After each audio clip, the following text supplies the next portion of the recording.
لە دەمێکدا 4 جوولای خەریکە نیزێک دەبێتەوە ئامادەکاری لە واشنگتنی پایتەخت و سەرانسەری ئەمریکا بۆ ڕێزگرتن لە 250مین ساڵی سەربەخۆی ئەمریکا بەڕێوەیە. بەڵام ڕێزلێنانەکان لە دەوری جیهاندا بەرفرەوان کراونەوە. لە مۆراکۆ یان سەحرا باڵوێزخانەی ئەمریکا ئەم بۆنەیە وەک یەک لە یەکەم وڵاتان دەخاتە بەرسەرنج کە پەیوەندی دیپلۆماتی لەگەڵ ئەمریکادا دامەزران. 250 ساڵ لە سەربەخۆیی ئەمریکا و نیزەکەی 250 ساڵیش دۆستایەتی لە نێوان ویلایەتە یەکگرتووەکانی ئەمریکا و مۆراکۆدا بەردەوام بووە.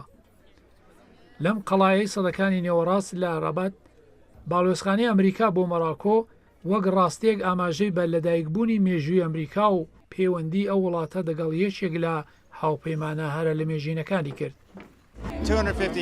250 ساڵ هەوڵدان، ئێمە هاوپەیمانین، ئێمە هاوبەشین و دەزانن ئێمە دۆستین.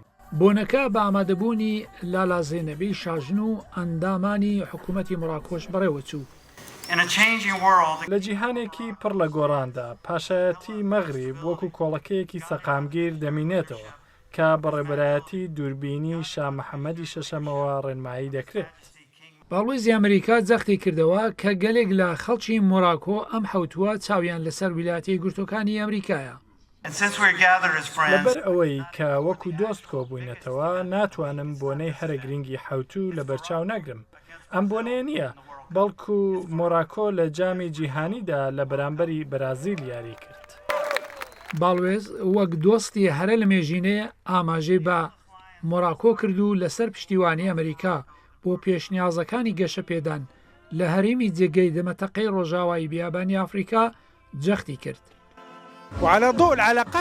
لە سای پەیوەندی درێژخانی دوولایەنەی نێوان ئەمریکا و پاشایەتی مەغریب و بە فەرمیناسینی پلانی خودمختاری مەغرب لەلایەن ئەمریکاوە بۆ هەرێمە باشووریەکان ئاسۆی نوێ بۆ هاوکاری و ئابووری و پیشەسازی لە نێوان دوو وڵاتدا دێتە گۆڕێک کە دۆستایەتی ئەم 200 ساڵە قوڵتر دەکات.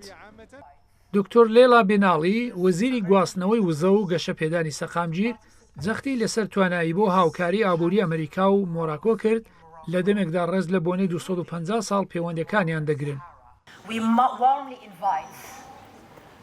ئێمە بەگرمی بانگشتی کار و بازرگانی ئەمریکا دەکەین کە لەم بەرگەی گەشە لە مۆرۆکۆ بەشداری بکات کە بیابانی مۆرۆکۆش دەگرێتەوە. شوێنێک ژێرخانی خزمەتگوزاری و گەشەپێدان تامەزرۆیانە، ئاسۆیەک بۆ سەرمایە گوزاری و هاوکاری دەخەنە ڕوو. ئەم بۆنەیە بە نمایشی جێگەی سەرنجی درۆن و ئاگرکردنەوە کە ئاسمانی پێتەختی ڕۆناکرد بوو بە کۆتایی هات. ئەم بۆنەیە نەک تەنیا لەسەر بەخۆی ئەمریکا بەڵکو ڕێزی لە دۆستایەتی نیزیەکەی بە 250 ساڵەی هەردوو وڵات گرت. ئیمان ئەلحەداد بۆ دەنجی ئەمریکا، ڕەبات، مۆراکۆ.